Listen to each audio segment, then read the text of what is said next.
제가 이탈리아의 그 포르노 광장이라고 있어요. 이 시저가 브루투노스 너마저도 하고 이렇게 칼에 찔려 죽은 궁이 있어요.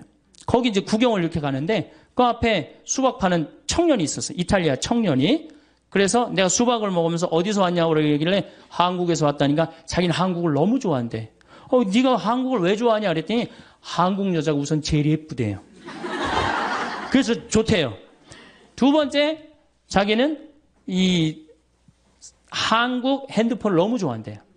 그래서 무슨 얘기냐? 너 수박 팔아 먹으려고 그러는 거 아니냐? 아니라고 그러면서 카탈로그를 꺼내는데 삼성 애니콜 카탈로그를 꺼내는 거예요.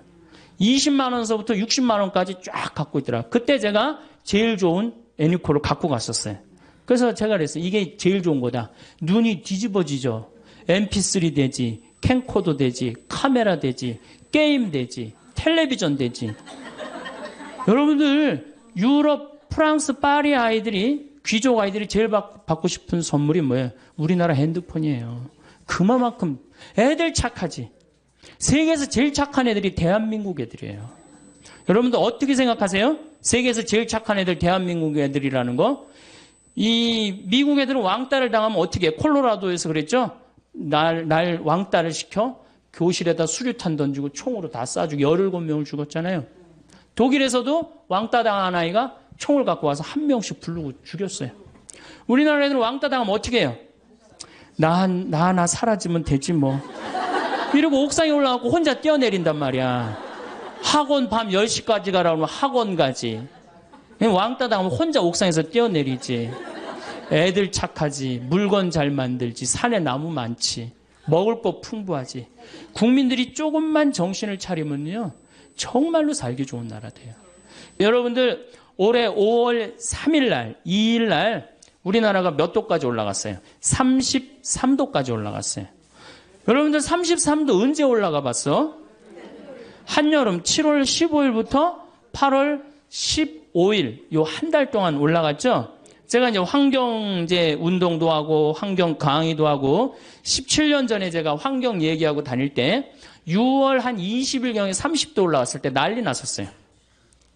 그런데 한 10년 전에는 5월 30일 날 30도가 넘는 거예요.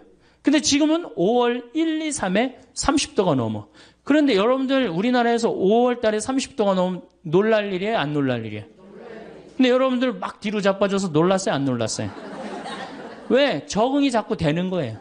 이게 모든 환경학자들이 얘기하기에는 개구리 이론을 얘기를 합니다. 무슨 얘기냐? 개구리를 끓는 물에 집어넣으면 너무 뜨거워서 뛰쳐나간대요. 그런데 이 미지근한 물부터 1도씩 차근차근 올리면은 그게 100도가 될 때까지 뜨거운지 모르고 그냥 적응이 된대요. 그래갖고 100도 되면 끓어서 죽는 거야. 우리 인간이 똑같은 거야. 지금 더워지는데 굉장히 더워졌어. 근데 자꾸 적응을 해갖고 지금 뭐 5월 2, 3일에 33도가 넘어도 아무렇지도 않고 살잖아요. 그러니까 이미 적응이 된 거야. 그러니까 5월 달부터 10월 달까지 지금 30도가 넘는단 말이야. 몇 개월이야? 5, 6, 7, 8, 9, 10. 6개월 동안에 30도가 넘는 거야. 6개월 동안을. 이미 우리나라는 아열대 지방으로 바뀌어가고 있어요. 이제 원숭이 조금 있으면 날아다닐 날도 얼마 남지 않았어요. 바나나 이제 열리면 어떻게 돼? 원숭이 날아다닐 날도 얼마 남지 않았어. 그날까지 갈지 안 갈지는 모르겠지만은. 자, 그러면은 이 적도에 있는 게 이제 문제예요. 자, 이 북극과 남극은 우리하고 연관이 많다는 얘기 이제 이해하시겠죠? 근데 이 적도가 문제예요. 적도가 어떤 문제냐? 적도에 가면 바다 온도가 몇 도가 올라가냐면 31도까지 올라가요. 31도면 목욕탕 온탕 온도예요. 목욕탕. 실질적으로 저는 적도에 여러 차례 가봤어요. 가봤는데 바다에 들어가 보면은 어느 정도냐면은 한 20분 동안 바다 안에서 있질 못해요. 땀이 나서. 이렇게 물이 뜨끈뜨끈해요. 정말로 뜨끈뜨끈해요. 그러니까 여러분들 온탕에 가면은 이 수분이 증가합니까? 안 합니까? 온탕에 가면은 막 목욕탕 가면 수분 막 이렇게 그 거울에 막 그렇죠. 막 끼죠. 수분이 막 끼죠. 그러니까 이 적도에서 31도니까 뭐가 많이 올라가냐면 수증기가 많이 올라가는 거예요. 수증기가 막 올라가는 거예요. 수증기가 막 올라가갖고 15도 선상에, 우리는 37도에 살죠? 15도 선상에서 태풍이 발생합니다. 대서양에서 발생하는 거를 허리케인, 미국, 멕시코만에서 발생하는 걸 허리케인이라고 그러고, 태평양에서 발생하는 걸 태풍이라고 그러고, 얼마 전에 미얀마를 강타한 이 인도양에서 발생한 걸 사이클론이라고 해요. 똑같은 거예요. 열대성 저기압이에요. 태풍, 허리케인, 사이클론 똑같아요. 그중에 위력이 제일 센 게 뭐냐? 태풍이에요. 여러분들, 우리나라는 태풍이 자주 오는 편이 안 오는 편이에요? 거의 안 오는 편이에요. 왜? 이 태풍이 발생하면 다 어디 가서 쏟아버려요? 일본에 가서 다 쏟아버려요. 일본이 우리 거 다 막아줘요. 일본한테 고마워야 돼요. 일본 가라앉으면 안 돼요. 거기 있어줘야 돼. 그 다음에 또 누가 다 막아줘? 필리핀하고 중국이 다 막아줘요. 그래서 우리나라는 1년에 하나, 많이 오면 2개, 어떤 애는 안 옵니다. 굉장히 고마운 거죠. 우리가 이렇게 자연재해를 굉장히 안 받는 나라예요. 일본은 여러분들 지진이 1년에 몇 번 일어나요? 5,000번 일어나요. 5,000번. 근데 우리나라는 지진 거의 없잖아요. 얼마나 고마워요. 그래서 제가 대한민국 살기 좋다고 늘 말하는 거예요. 오늘도 황창현 신부님의 말씀을 통해 행복한 노후를 위한 해안을 얻어가시길 바랍니다. 황창현 신부님의 행복 특강 바로 시작하겠습니다. 예, 오늘은 여러분들하고 환경 이야기를 좀 하겠습니다. 사실 지금 우리가 살고 있는 이 지구가 나이가 45억 살이에요. 45억 살인데 굉장히 긴 나이를 갖고 있죠. 그런데 이 45억 살을 먹으면서 지구 안에는 많은 생명체들이 살다가 사라지고 그래서 5번의 대멸종을 맞이해요. 그러니까 우리 인간들이 착각하고 있는 게 있어요. 우리 인간은 영원히 지구에서 살 것 같고 앞으로도 계속 살 것 같지만은 지구 역사를 보면은 공룡 같은 경우가 1억 9천만 년을 지구에서 살다가 사라집니다. 아주 사라져요. 우리 인간도 사라질 수 있을 것 같아요? 없을 것 같아요? 사라질 수 있어요. 특히 45억 살에 인간이 왔다 간 거는 하루 24시간으로 본다면 인간이 지금 한 300만 년 산다고 보면 2초 사는 거, 2초. 겨우 2초 사는데 그냥 막 굉장히 오래 사는 것처럼 막 우리가 그냥 지구에서 최고인 것처럼 그렇게 착각하고 있죠. 지금으로부터 6,500만 년 전에 공룡이 사라집니다. 한순간에 사라져요. 한순간에. 이 해성이 충돌을 해갖고 한순간에 사라져요. 근데 지금 이 순간 6번째 대멸종이 시작되고 있다고 그래요. 6번째 대멸종은 누가 시작한 거냐? 우리 인간이 시작한 거예요, 인간이. 여러분들, 우리 암이 만약에 간암이 걸렸다. 그러면 그 간암 때문에 어떻게 되죠? 인간 전체가 다 죽잖아요. 눈도 멀쩡하고, 코도 멀쩡하고, 귀도 멀쩡한데, 간암 때문에 다른 거 어떻게 돼요? 다 죽어요. 마찬가지로, 이 인간이라는 이 존재가 지구상에 딱 나타나갖고, 이게 암적인 존재가 돼버렸어. 그래갖고 인간이 자꾸 여기저기를 파괴하기 시작했고, 이제는 그 끝을 보이고 있어요. 여러분들, 미얀마 그 사이클론 보셨죠? 거의 10만 명 정도가 죽었다고 그래요. 10만 명. 한 번에. 제가 여러 번 강의를 통해서 앞으로는 뭐 100명, 200명 죽는 게 문제가 아니다. 한 번 치면은 수백만 명이 죽을 슈퍼 태풍이 온다. 근데 이번에 사이클론은 대형 태풍이라고 그래요. 그러니까 슈퍼 태풍보다 한 등급 낮은 태풍이에요. 그러니까 아직도 우린 센 태풍을 못 봤어요. 그리고 여러분들 그제 중국에서 지진 보셨죠? 정말로 얼마나 우리 인간이 지금 아슬아슬하게 살고 있는 거예요. 아슬아슬하게. 산업혁명 이전에는 이산화탄소가 250ppm이었어요.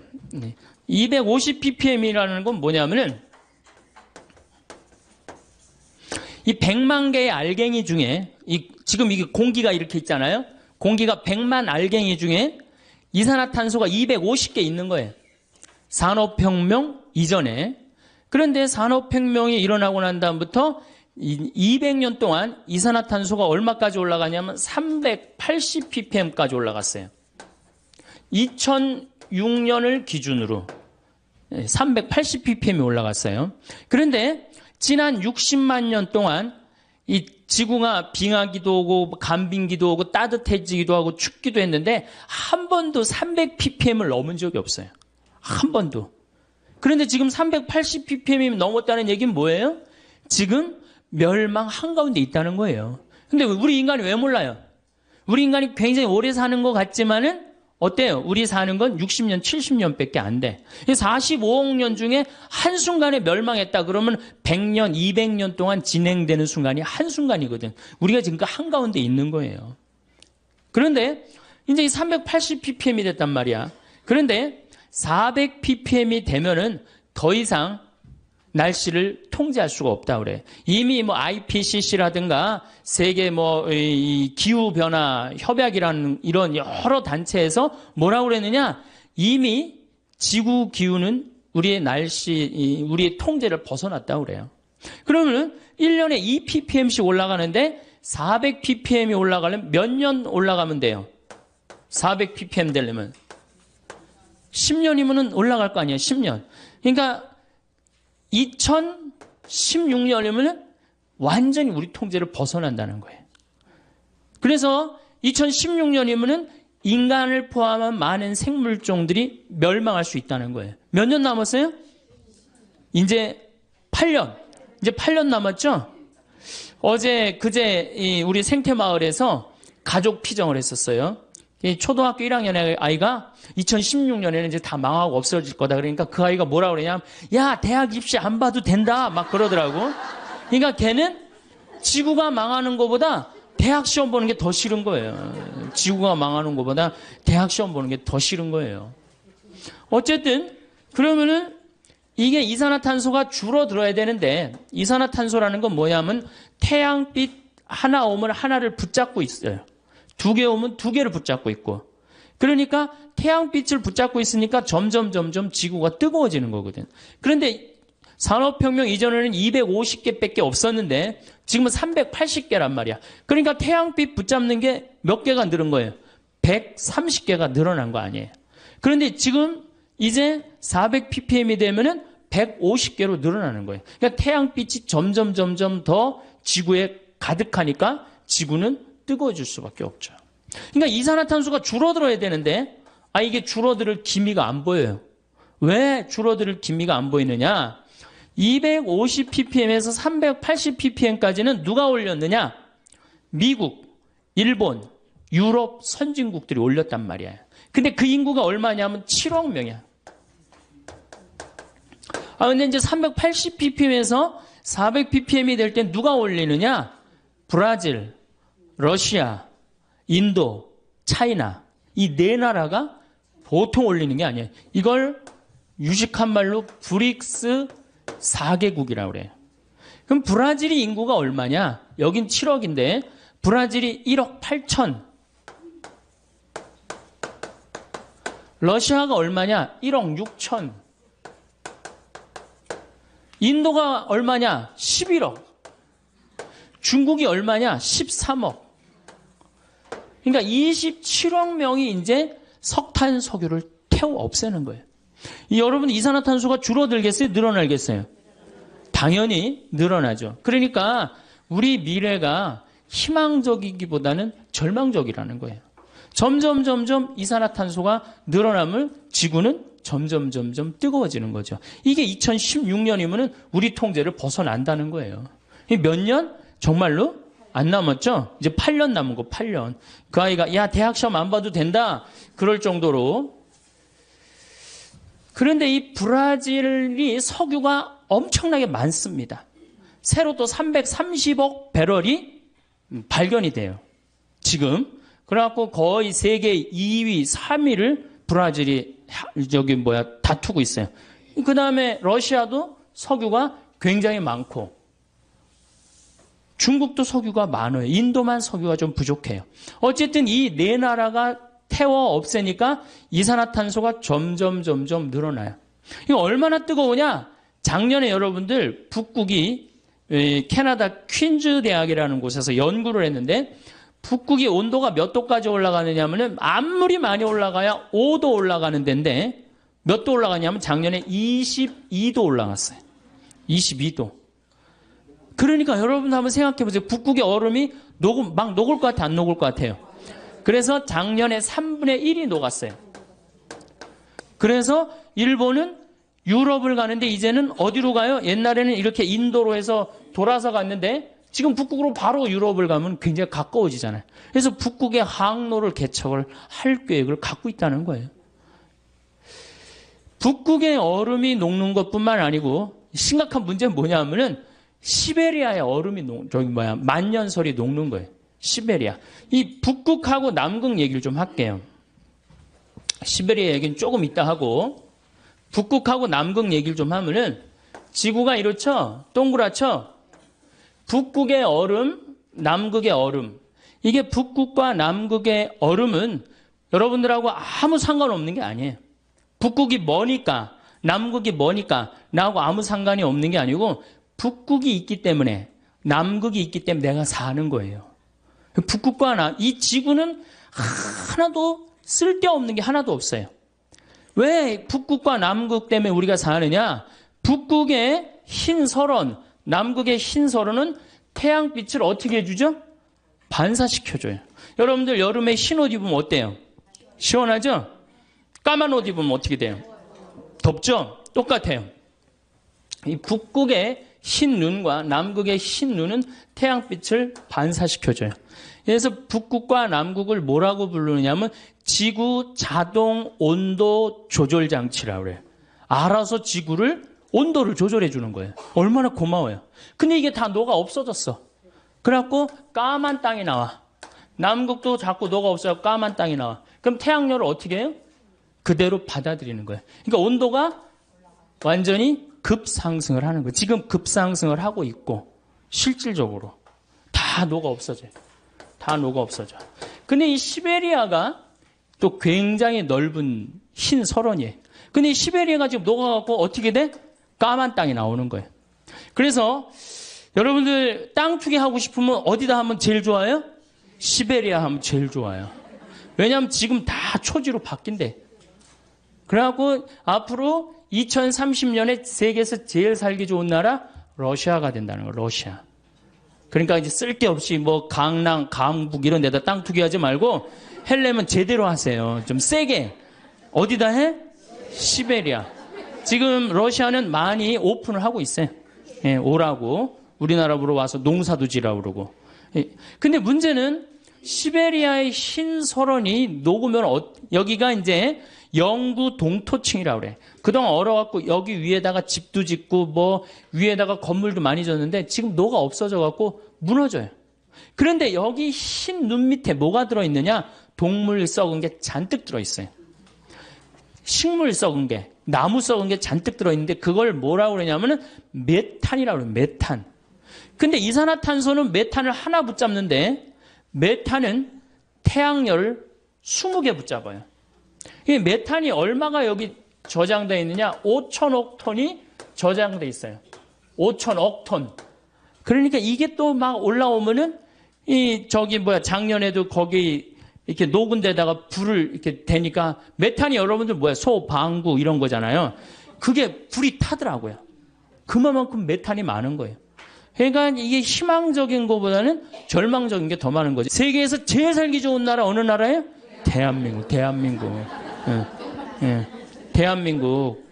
여러분들 음식점에 가면은 물 공짜로 주는 나라 어느 나라밖에 없어요? 대한민국밖에 없어요. 내가 이 물 공짜로 먹고 더 달라고 그러면 더 주는 나라? 대한민국밖에 없어요. 세계 어딜 가도 물 공짜로 주는 나라 아무 데도 없어요. 다 사 먹어야 돼. 밥 먹고 커피 공짜로 주는 나라는 완전 대한민국밖에 없어요. 태풍도 안 오지, 지진도 없지, 물 공짜로 주지, 커피 공짜로 주지. 정말로 너무너무 살기 좋은 나라죠. 예. 자, 그러면 이게 이제 수증기가 많이 생겨갖고 태풍이 발생을 합니다. 그럼 태풍은 올라오면 올라올수록 바닷물이 차기 때문에 약해져요. 그런데 이 문제는 제주도 앞바다까지 30도까지 올라간단 말이에요. 그러니까 올라오면서 태풍이 약해지는 게 아니라 수증기 공급을 어떻게 해요? 많이 받는 거예요. 수증기 공급을 계속 많이 받아갖고 한번 비가 비라고 그러지 마세요, 여러분들. 얼마나 이 하느님께서 우리한테 은총 주시는 가장 좋은 표지가 뭐예요? 빈님이에요, 빈님. 예. 우리 그러니까 조선시대에는 비 왔네 이런 글 하나도 없어요. 빈님 밤새 오셨네 이랬지. 우린 요즘 현대인들이 얼마나 건방져요. 자고 일어나는데 바깥에 땅이 젖어 있어. 그럼 뭐라 그래? 비 왔네? 너무 건방진 거예요. 뭐라 그래야 돼? 빈님 오셨네. 감사하는 마음 지녀야 돼. 자, 여기 이제 막 태풍이 올라옵니다. 약해지는 게 아니고 점점 많은 수분을 갖고 와요. 여러분들 2006년에 제가 살던 평창에 물폭탄 터진 거 아시죠? 예, 그 진부, 봉평, 평창 이 뚝이 200개가 터졌어요. 정말로 엄청나게 와서 한 1,500mm 왔어요. 근데 작년에는 제주도에 거의 또 1,500mm 왔어요. 그러니까 요즘은 작년에 제가 살던 평창에 이틀에 한 번씩 150mm, 200mm, 150mm, 200mm 왔어요. 정말 엄청나게 왔죠. 근데 우리나라는 사실은 이렇게 엄청나게 비가 와도 이렇게 자연재해를 받습니까? 안 받습니까? 거의 안 받아요. 요건 제가 둘째 시간 때 말씀을 왜 거의 안 받는 나라냐면은 저 나무 때문에 그래요. 산에 나무가 저렇게 많은 나라는 세계에서 우리나라밖에 없어요. 물론 일본이 산에 나무가 많아요. 근데 아까 말씀드렸듯이 지진이 1년에 5,000번 일어나는 나라예요. 근데 우리나라는 산에 유엔에서 공식적으로 발표를 합니다. 개발도상 국가 중에서 30년 만에 녹화 사업을 완전히 끝낸 나라는 대한민국밖에 없다고. 대단한 거예요. 지금 60대, 70대 되신 우리 어머니, 아버지 세대가 대단한 일을 한 거예요. 물론 박정희 정권도 뭐 못한 일도 많지만은 그 녹화 사업 하나 성공해낸 건 대단하게 우리한테 큰 선물을 준 거예요. 그래서 정말 여러분들 이렇게 산을 봐도 굉장히 고마워해야 돼. 내가 이 둘째 시간 때 왜 고마운지 여러분들한테 자세히 설명을 하겠습니다. 자, 이제 와갖고 이게 약해져야 되는데 강해지는 거예요. 태풍이. 태풍은 소형 태풍, 중형 태풍, 대형 태풍, 초대형 태풍 이렇게 있어요. 이 4등급으로 나눠요. 미국은 1등급, 2등급, 3등급, 4등급, 5등급. 카트리나가 4등급에서 5등급으로 갔다가 다시 4등급으로서 떨어지면서 뉴올리언즈를 강타한 거예요. 강타했는데도 순식간에 수천 명, 도시 전체를 날려버렸죠. 근데 이제는 무슨 태풍이 오느냐? 슈퍼 태풍이 온다는 거예요. 이거는 한 번 오면요 700만 명을 한 번에 죽일 수 있다는 거예요. 여러분들 이번에 미얀마의 위성 사진을 찍은 걸 보니까 해안선이 없어져 버렸어요. 해안선이. 이 슈퍼 태풍은 오면은 한 번에 얼마나 밀고 오느냐면은 30m 파도 높이로 밀고 와요. 그럼 10층짜리 아파트는 다 덮치고 지나간다는 거예요. 그런데 참 우리나라 사람들은 난 놀라운 일이 있어요. 이게 자연을 안 무서워해요. 대한민국 사람들. 중국이나 미국만 하더라도 이 태풍이나 허리케인이 온다 그러면 그 직접 지나가는 길은 어떻게 해요? 전부 다 대피시켜요. 대한민국 여러분들 태풍 오니까 피신이 나라는 얘기 들어본 적 있어요? 한 번도 없죠. 우리는 절대 안 무서워해요. 대한민국 사람들이 어떤 사람들인데 그걸 무서워해요. 태풍 매미가 왔을 때도 마산을 스쳐서 지나갔어요. 제대로 친 것도 아니고 스쳐서 지나갔는데도 우리나라 사람들은 태풍이 온다는데요. 이게 바다야. 저기서 막 태풍이 와. 그럼 도로가 있는데 여기 되게 이렇게 노래방도 있고 그렇잖아요. 그 태풍 온다는데 그날 저녁 지하에서 노래방에서 노래했어요. 그러니까 5m 파도가 들이닥쳐갖고 노래방에 있던 친구들이 다 죽었잖아요. 이 대단한 거죠. 절대 안 무서워해 자연을. 그래서 우리나라 이름이 뭔지 아세요? 대한민국이에요. 대한민국.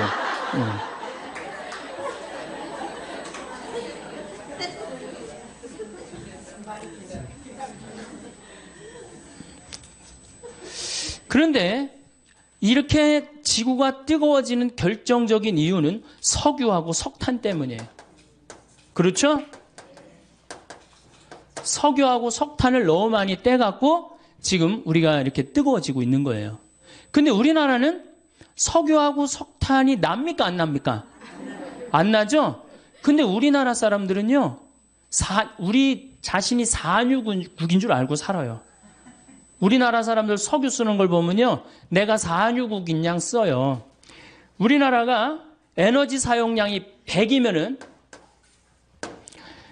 OECD 국가는 72를 씁니다. OECD 국가, 경제개발협력기구 국가들은 일본은 35를 써요. 독일이 85,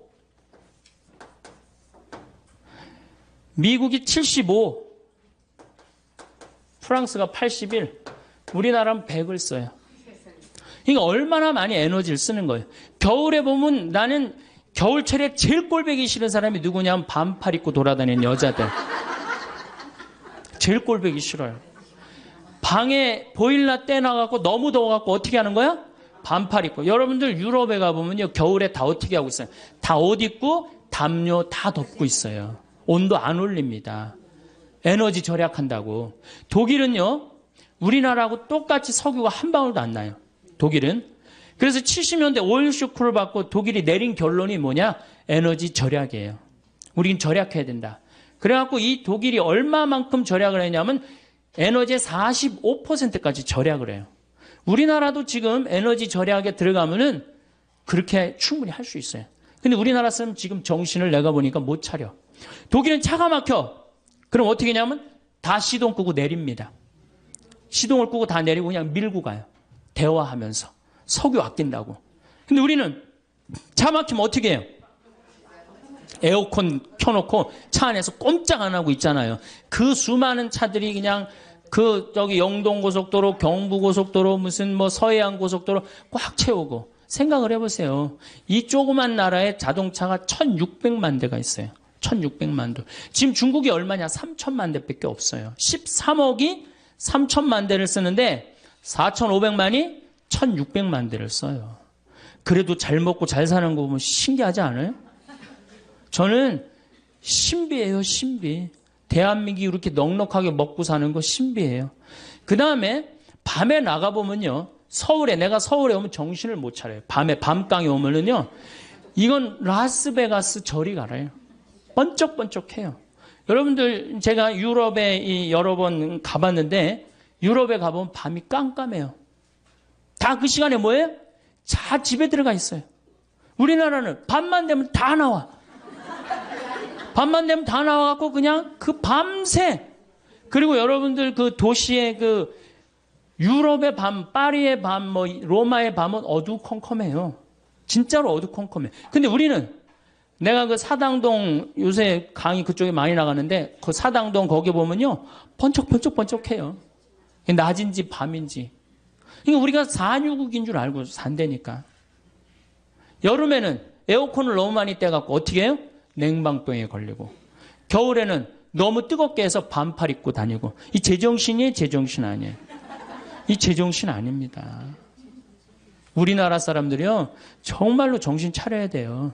지금 우리가 다른 거에 신경 쓸 게 아니에요. 석유가 여러분들 2000년에 겨우 얼마였냐? 18달러였어요. 18달러. 1배럴에. 1배럴이라고 그러면은 159리터야. 159리터면 여러분들 이렇게 드럼통이라고 그러죠? 드럼통. 그거 한 통이에요. 그게 18달러야. 작년 9월에 몇 달러냐? 80달러야. 오늘 보니까 126달러야. 우리나라는 140달러가 넘었으면 우리나라 경제 못 견딥니다. 왜냐하면 작년에 3,400억 달러 정도 수입을 했는데, 그 정도 수입을 했는데 석유하고 에너지만 얼마를 수입했느냐? 1,000억 달러를 했어요. 석유 단일 품목만. 그러니까 우리는 석유 다 해갖고 물건 만들어서 팔아갖고 뭘로 다 날려버려요? 석유 들어오는 걸 다 날려버려요. 만약에 우리가 에너지 절약을 30% 하면 300억 달러 절약할 수 있는 거예요. 올해는 여러분들 얼마? 석유만 1000억 달러예요. 다른 에너지, 뭐 LNG, LPG, 석탄까지 하면 1400억 달러 정도를 수입을 한대요. 그럼 우리가 견딜 것 같아요? 이미 못 견디는 선에 들어섰어요. 왜냐하면 물가가 4.5% 이렇게 올라가고 있어요, 우리. 그러니까 정말 어려운 거예요. 내가 평창에서 강의한다고 여기 강의 한번 나오면은 기름값이 딱 10만 원 들어가요. 10만 원. 그래 이제 강의도 못 다니게 생겼어요. 예. 평창에서 여기 10시까지 돼서 올라오면 버스 없거든요, 아침에는. 그리고 우린 6시면 해 떨어지면 차 안 다니거든, 평창은. 그러니 어떻게 강의를 나와. 예, 참 어려운 거예요. 저는 괜찮아요. 혼자니까. 여러분들 중에 140달러 넘어 여기 반 이상은 다 절대 안 납니다. 반 이상은 또 다 부도나요. 석유값하고 교회하고 무슨 상관이냐? 여러분들 못 먹고 못 살면 성당 나갈 수 있어요, 없어요? 못 나. 헌금이라도 좀 있어야지 그래도 성당 나갈 거 아니야. 헌금도 없는데 어떻게 성당을 나가. 그러니까 이 석유값 이거 떨어뜨려야 되기도 하지만 우리는 석유가 없기 때문에 방법 뭐밖에 없어요? 절약밖에 없어요. 근데 우리는 온 천지에 불 다 켜놓고 그냥 밤에 그냥 네온사인 번쩍번쩍하고 먹긴 또 얼마나 먹어요. 내가 일본에 가갖고 회 정식을 먹는데 회가 딱 2첩 나왔어요. 그래갖고 이제 2첩을 딱 먹고 기다리고 있었어요. 나올 줄 알고. 난 이게 애퍼타이저인 줄 알았어요. 그래갖고 하도 안 나오길래 가이드한테 야, 왜 회 정식 시켰는데 안 나오냐 그러니까 아까 먹었지 않느냐고 그러더라고요. 우리나라는 어때? 횟집에 가면은 일단 가면 뭐가 나와요? 소라 나오지, 해삼 나오지, 멍게 나오지, 오징어 썰은 좀 내보내지, 거기다가 개불, 또 괜찮은 집은 저기 뭐예요? 전복까지. 회 나오기 전에 벌써 배불러. 그래갖고 이제 회가 나오면 어떻게 나와? 이만한 접시에 가득 나옵니다. 가득. 그럼 그걸 또 고통스럽지만 그걸 다 먹어. 아, 그리고 끝났는 줄 알았더니 뭐 나와요? 매운탕 또 나오잖아, 매운탕. 여러분들, 정말로 우리나라 사람들이요, 잘 먹고 잘 사는 거예요. 나는 우리나라가 못 먹고 못 산다고 그러는 게 이해가 안 가요. 물론 못 먹고 못 사는 층이 있어요. 그러나 국민의 대부분은 뭐예요? 내가 보기엔 과하게 잘 먹어요. 국민의 대부분은. 그래서 우리나라가 음식 쓰레기가 1년에 얼마가 나가냐면 17조 원이 음식 쓰레기로 나가요. 170억 달러가 음식 쓰레기로 나간다. 이게 북한 주민 30년 먹여 살릴 거를 1년에 음식 쓰레기로 날려버리는 거예요. 여기 다 주부시잖아요. 냉장고에 버리는 거 얼마나 많아요? 솔직히 많죠? 또 내가 외식을 하러 나가면 어때요? 먹는 반찬보다 안 먹는 반찬이 훨씬 많아요. 그게 다 쓰레기로 나가는 거예요. 다 쓰레기로 나가는 거예요. 지금 아무것도 없으면서 석유도 없고 석탄도 없고 그렇다고 식량이 많으냐? 식량도 없고. 그 식량 얘기 내가 다음 시간에 이제 하겠지만은 여러분들 미국이 왜 이라크를 침략했어요? 그래, 누구나 다 석유로 알고 있어요. 석유 때문이에요. 텍사스에서는 1배럴을 뽑아내기 위해서 관정을 합니다. 뚫는데 돈이 얼마가 들어가느냐? 1배럴 뽑아내는데 17달러 들어가요. 근데 이라크에서는 1배럴을 뽑는데 얼마가 들어가느냐? 1달러 들어요. 1달러. 비용이. 그러니까 이라크는 빨대만 꽂으면 다 나온다는 거예요. 탐이 나겠어요? 안 나겠어요? 탐이 납니다. 러시아는 어느 나라를 포기하지 않느냐? 체첸이라는 나라를 포기하지 않아요. 왜냐하면 체첸이 그렇게 큰 나라가 아니에요. 한 50만이 사는데 그 나라 전체의 석유가 다 나요. 그러니까 막 테러, 초등학교 애들 몇백 명 죽이고 테러 했었잖아요. 몇 년 전에. 그래도 러시아 눈도 껌떡하지 않아요. 왜? 석유가 있으니까. 이미 세계는 석유 전쟁에 들어가 있어요. 그리고 이 석유는 지금 126달러, 심하게는 200달러까지 뛴대요. 그럼 우리나라 어떻게 할 거야? 지금 소 갖고 그냥 난리치고 그냥 눈 자고 나면 소, 또 자고 나면 소 얘기하는데 소 얘기할 때가 아니에요, 지금. 석유 126달러 뛰는 게 문제예요. 그래, 석유는, 소는 안 먹으면 되지, 소는. 그리고 여러분들, 소 얘기 나왔으니까, 소 얘기 좀 하면은,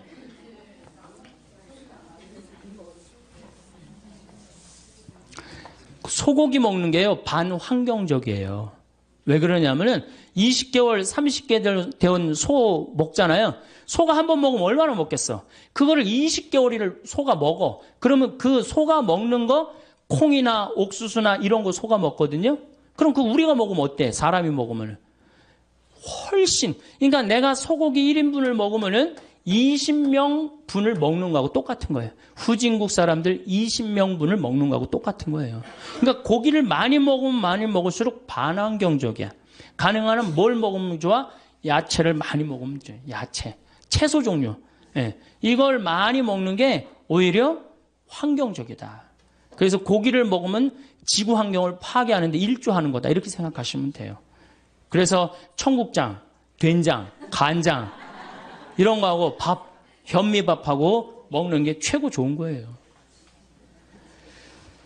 그러면 이제 자, 석유가 이제 126달러까지 올라갔어요. 근데 우리나라 사람들은 아주 에너지를 펑펑 써요. 낮이고 밤이고. 근데 우리나라가 왜 이렇게 잘 살아요? 신기하지 않아요? 똑똑한 머리 때문에 그래요. 사실은. 이미 5년 동안 우리나라는 배 수주를 다 끝냈어요. 자동차 잘 만듭니다. 차, 제가 유럽에 가갖고, 뭐, 다른 나라에 가갖고, 뭐, 벤츠, 크라이슬러, 뭐, BMW 다 타봤어요. 왜냐면 택시가 걔네들은 다 그런 거예요. 그래갖고 다 타봤는데, 우리나라 그랜저만 못해요. 얼마나 좋은데요. 사실 실질적으로 2년 연속 그랜저가 유럽 차 선호도 1위예요. 지금 막 우리나라에서 막 외제차 타고 다니는 사람들 다 정신 나간 사람들이에요. 죄송한 얘기지만. 왜? 그거보다 훨씬 좋은 차 우리나라 차 있는데 왜 다른 나라 차를 사요? 그거 한번 고장나면 부속품 사기도 힘들대는데. 우리 그냥 고장나면 제깍제깍 동네에서 다 할 수 있는 건데.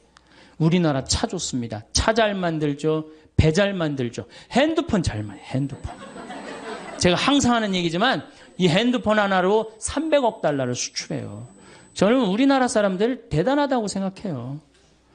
근데 우리나라는 지금 많은 에너지를 어디에 의존하느냐?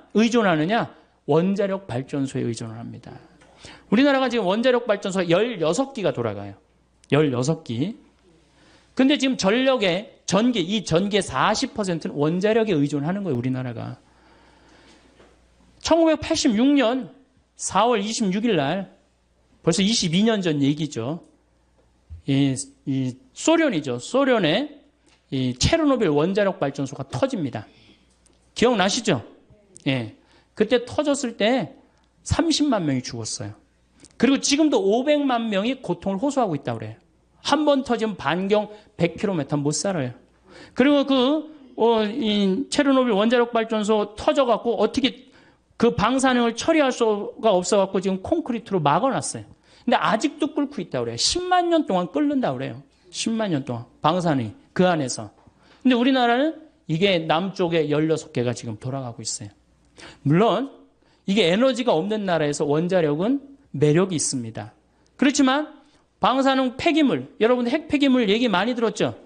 그거 이제 어디다 버릴 데가 없는 거. 내가 월성 원자력 발전소에 들어가 보니까 핵 폐기물을 쌓아놨는데 5단, 6단으로 쌓아놨어요. 갈 데가 없어요. 벌써 한 7, 8년 전에. 그러니까 이거를 이제 저장고를 만든다고 우리나라가 얼마나 갈등을 일으켰어요. 그런데 여러분들 막 우리 동네는 안 된다고 그러지만은 여러분들 누구 때문에 지금 전기 쓰는 거예요? 원자력 발전소 때문에 전기 쓰는 거예요. 그래갖고 왜 앞으로 2015년에 26기가 더 돌아간대요. 그러니까 총 26기가. 왜 이렇게 원자력 발전소를 많이 만드느냐? 그 원자력 발전소 IAEA 위원이라는 분한테 물어봤어요. 그랬더니 에어컨 때문이래요. 여름에 에어컨을 너무 많이 떼갖고 순간 출력이 올라가갖고 전기가 딱 차단이 되면은 산업시설이 얼마 전에 그랬죠. 산업시설이 한번 수백억, 수천억이 다 날아간다는 거예요. 근데 그게 이유가 뭐야? 에어컨 때문이라는 거예요. 여름엔 좀 더우면은 좀 이렇게 선풍기 좀 틀고 그러면 되는데 우리나라는 이게 산유국인 줄 알고 착각을 하고 막 때 되는 거예요. 이거 정말로 걱정이에요. 그래서 원자력 발전소는 더 세우지 말고 정말로 우리가 가야 되는 건 뭐냐? 풍력 발전기하고 태양광 발전기예요. 근데 우리나라는 사실 풍력이 좀 약합니다. 덴마크나 독일, 특히 덴마크 같은 경우는 2030년에는 전체 전력을 다 풍력으로 한대요. 그러니까 이런 나라들은 우리는 소 때문에 그냥 정신을 못 차리는데 이런 나라들은 이미 오래전부터 미래에 어떻게 될 것이다 예측을 하고 다 국가적으로 준비를 하는 거야. 근데 우리는 다 뒷북을 치고 있는 거예요. 지금 조금만 있으면 $130 올라가면요. 우리나라 못 견딥니다. 지금 소 때문에 지금 국민들이 정신 못 차릴 때가 아니에요. 지금 석유값 올라가는 거 어떻게 하면은 이 석유값을 우리가 대처를 해갖고 이 난관을 헤쳐나가야 되느냐. 이게 더 큰 문제지. 소는 아까 말씀대로 안 먹으면 되는 거야. 안 먹으면. 그거 내가 조금 더 채소 더 먹고 뭐라 그래요? 그래서 베지타리언이라고 그러잖아요. 그래서 여러분들 그거 먹으면 되는 건데 이 석유는 안 쓸 수가 없잖아요. 우리 경제 직결된 거 아니에요. 그러니까 우리는 지금 에너지 절약에 더 많은 신경을 써야 되는 거예요. 그래서 태양광이나 풍력을 했는데 제가 태양광을 우리 생태마을에 20kW, 풍력을 30kW 설치를 해놔서 50kW. 근데 태양광은 잘 됩니다. 우리보다 우리는 한 1년에 220일 정도 햇빛이 내리쬐는데 독일은 150일밖에 없어요. 근데 독일의 프라이부르크라는 그 환경 도시를 가보니까 도시 전체 지붕에 태양광을 얹었어요. 그 도시는 태양광으로만 움직이는 도시예요. 너무너무 부럽더라고요. 우리도 충분히 그럴 수 있는데 내가 보기에는 우리가 밤에 나가고 술 먹고 밤에 밤새 이렇게 막 네온사인 켜놓고 그 돈만 아껴도 어때요? 충분히 할 수 있어요. 그러니까 우리나라 국민들이 건강한 정신으로 갈 때 자연환경도 어떻게 돼요? 건강해지는 거예요. 이건 그냥 애들은 애들대로 밤 10시에 학원에 지치고 아버지는 아버지대로 밤 10시에 술집에 돌아다니고 엄마는 엄마대로 밤 10시까지 텔레비 보고 앉아있고 텔레비 보면 뭐가 나와요? 그랬더니 뭐 전기세가 나온다고 그러더라고. 네. 텔레비 보면 전기세 나오고. 그래서 미래는 뭘로 가야 되느냐? 태양광이나 풍력으로. 이걸 재생 가능한 에너지라고 합니다. 근데 이게 여성들이 그걸 알아야 돼요. 깨달아야 돼요. 재생 가능한 에너지를 조금 더, 물론 지금 굉장히 비싸요. 그거 설치하고 그러는데, 근데 제 생각에는 국민들이 조금만 의식이 올라가면은 우리나라 국민들은요, 굉장히 똑똑하기 때문에 금방 그런 문제들을 해결해 나갈 수가 있어요. 그래서 환경이라는 문제는 이제는 교황님이 그랬어요. 뭐라고 그러셨느냐 하면은 환경은 몇몇 환경운동가가 하는 일이 아니다. 이제는 누가 하는 거다? 지구에서 사는 모든 한 명 한 명이 다 환경운동가가 돼야 된다. 그래서 여러분들도 코드 같은 경우도 드라큘라라고 그러잖아요. 드라큘라. 전기 10%의 전기를 계속 쓰는 거예요. 코드 꽂아두면은. 그럼 코드 같은 거 빼두고 냉장고 꽉꽉 안 채우고 때마다 벼두고 사서 막 하지 말고 그런 하나하나의 노력이 이 지구 환경을 건강하게 만드는 거예요. 지구온난화는 제 생각에는 이게 지금 정말로 절박한 거예요. 절박한 거고 그런데 왜 우리나라는 절박하게 느껴지지 않아요? 37도, 38도에 사는 사람들은 맨 마지막으로 느낍니다. 어디 사람들이 절박하게 늘려요? 투발루라는 나라 없어져 버려가고 있어요.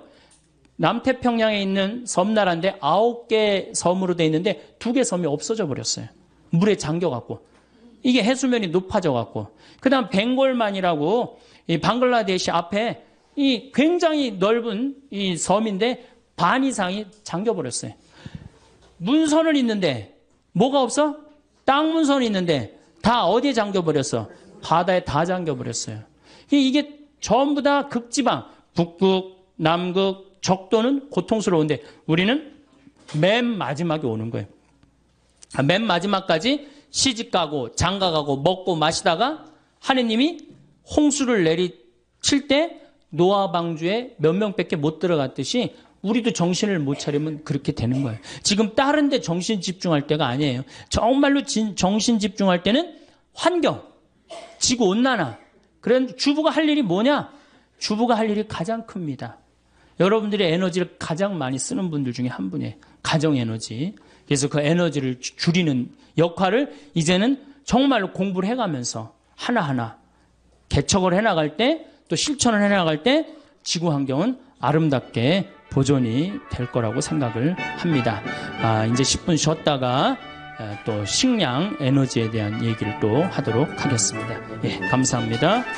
인간이 겪는 대부분의 고뇌는 인간관계에서 비롯됩니다. 건강 다음으로 중요한 것이 마음의 평정입니다. 사람들과의 관계가 이 평정을 위협합니다. 불필요한 관계를 끊어내면 마음의 평안을 찾을 수 있습니다. 1인 가구라는 표현, 이제 낯설지 않으시죠? 2022년 기준 4집 중에 한 집인 1인 가구는 2025년이 되면 3집 중 한 집이 될 거라고 합니다. 이와 더불어 이미 초저출산, 고령사회인 우리나라는 2025년 고령인구 비율이 20.5%가 되어 초고령 사회에 진입할 것이라고 보고 있는데요. 이제는 정말 시대로 보나 수명으로 보나 혼자가 되는 것이 숙명처럼 느껴집니다. 혼자 있는 시간을 가지면 가질수록 더 혼자인 시간이 필요하다는 생각이 드는 요즘인데요. 오늘은 나이 들수록 혼자가 되어야 하는 이유에 대해 이야기 준비했습니다. 첫 번째, 마음의 평안을 위해서. 외로움이라고 생각하면 혼자 있는 것이 고통스럽지만 혼자 있을 때 즐거움을 느낄 줄 안다면 그건 고독을 즐기는 것입니다. 다른 사람에게 기대하고 실망했던 적 있지 않으신가요? 다른 사람에게 기대하고 집착하는 것은 나의 마음을 그 사람에게 주어 마음대로 쥐락펴락하게 하는 것과 같습니다. 내 마음은 내 것이니까 스스로 돌보아야 합니다. 나이 들수록 혼자가 되어야 혼자 시간을 보낼 줄 알고 생각하는 시간을 가지며 스스로 마음의 홀로서기가 가능해집니다. 독일의 철학자 쇼펜하우어도 고독은 능력이며 고통이 있기에 삶이 존재한다고 했습니다.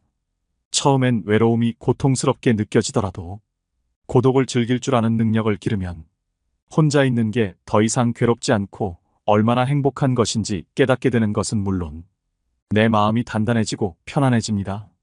두 번째, 삶의 질을 높이기 위해서. 우리가 사는 세상에는 소음이 너무 많습니다. TV, 유튜브, 게임, 말소리, 메신저 등 하루 종일 너무 시끄러운 환경에 노출되어 있습니다.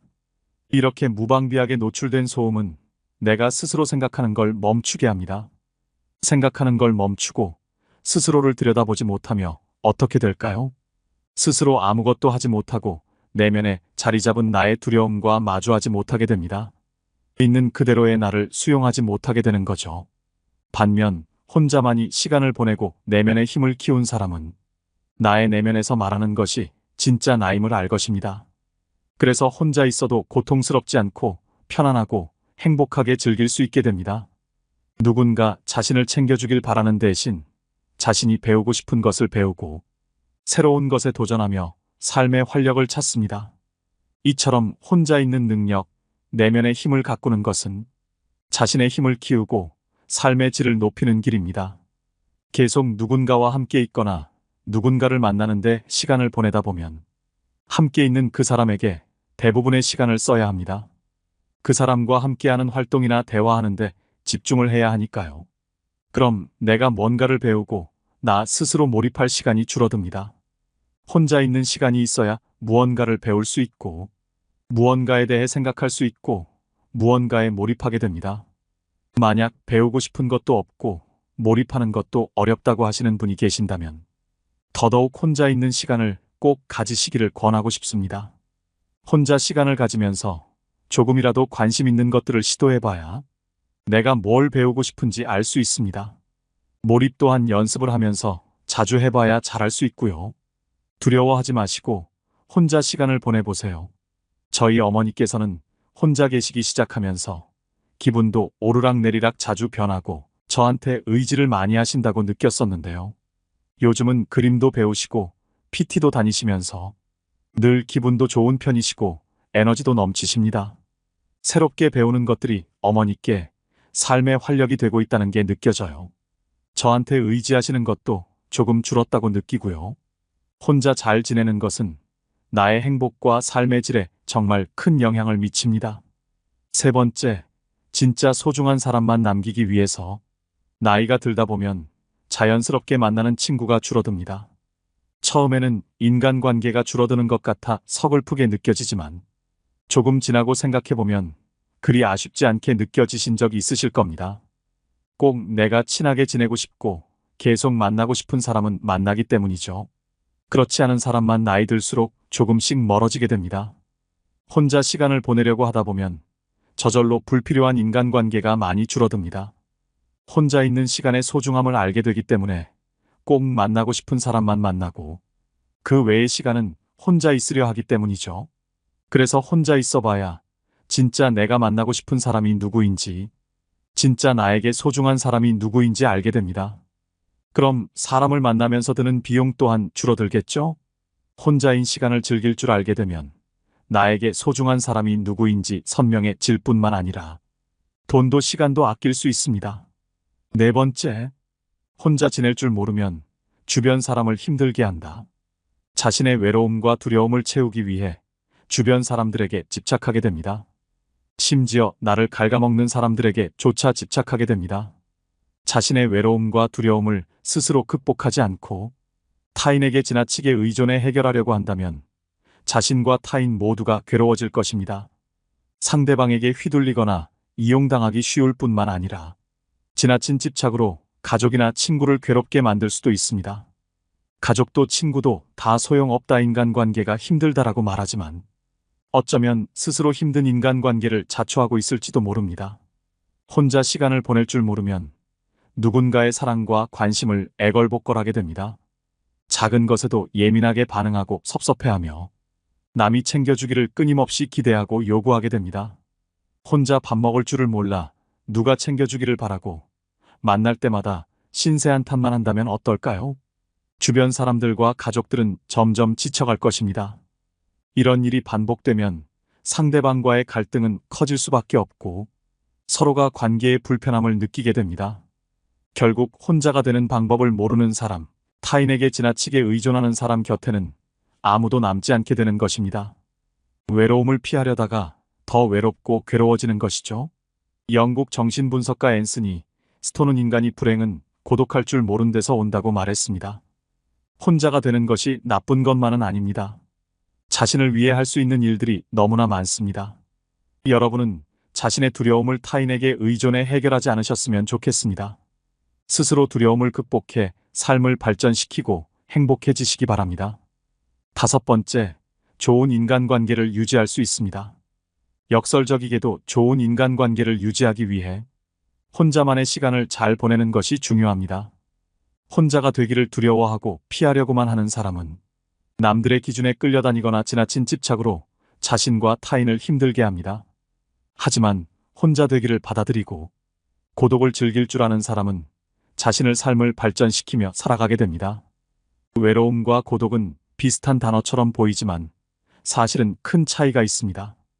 신학자 폴 틸리히는 외로움은 혼자 있는 고통을 표현하기 위한 말이고 고독은 혼자 있는 즐거움을 표현하기 위한 말이다 라고 했습니다. 혼자가 되라는 건 세상과 단절하라는 말이 아닙니다. 혼자만의 시간을 가지고 나와 대화하며 깊은 사유를 해보자는 것입니다. 그 과정에서 자신의 진짜 두려움이 무엇인지 답을 얻는다면 자연스레 치유가 될 것입니다.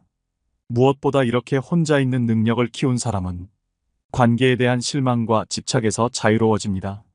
나에게 부정적인 영향을 주는 사람에게 의존할 필요도 없어지죠. 그래서 굳이 노력하지 않아도 좋은 관계만 남게 되고 좋은 사람들과 존중하며 살아갈 수 있게 됩니다. 나이가 들면서 인간관계가 줄어든다고 걱정하실 필요 없습니다. 나도 모르는 사이에 좋은 사람만 곁에 남고 있다는 증거입니다. 여섯 번째, 우호적이지 않더라도 개방적이어야 한다. 최근 들어 많은 연구에서 우호성은 높지 않은데 개방성이 높은 사람들이 더 성공적이거나 긍정적인 상태였다는 결과를 얻었다고 합니다. 이런 현상은 특히 행복한 사람들에게서 나타났습니다. 우호성은 다른 사람들과 잘 지내려는 경향성을 말합니다. 다른 사람을 배려하고 원만하게 지내려는 마음입니다. 개방성은 새로운 것에 열린 마음입니다. 개방성은 높은 상상력과 호기심이 있습니다. 다소 헐거운 관계더라도 여러 새로운 관계를 맺는 것이 긍정적이었다는 것입니다. 우호적으로 지내지 않아도 된다는 것이 아니라 깊은 관계뿐만 아니라 얕은 관계가 행복을 증진시켰다는 것입니다. 나이가 들수록 인간관계가 줄어든다고 하는데 이는 시간이 지나면서 좋은 사람들과의 관계만 남겨둬서 그렇습니다. 이와는 별개로 관계가 깊지 않더라도 다른 네트워크를 만드는 것이 좋습니다. 동호회, 취미활동, 교육 프로그램 등 새로운 사람과의 만남, 새로운 것에 도전하는 것은 자기개발과 활력에 도움이 됩니다. 특히 호기심은 활력의 원천이며 외로움을 극복할 힘이라고 할 수 있습니다. 사람은 호기심을 잃는 순간 늙어간다는 말이 있습니다. 호기심이 포함된 개방성은 나이 들어 혼자여도 너끈히 버틸 수 있는 힘을 줍니다. 노후뿐만 아니라 현재의 외로움을 극복하고 발전의 계기로 돌리는 무기입니다.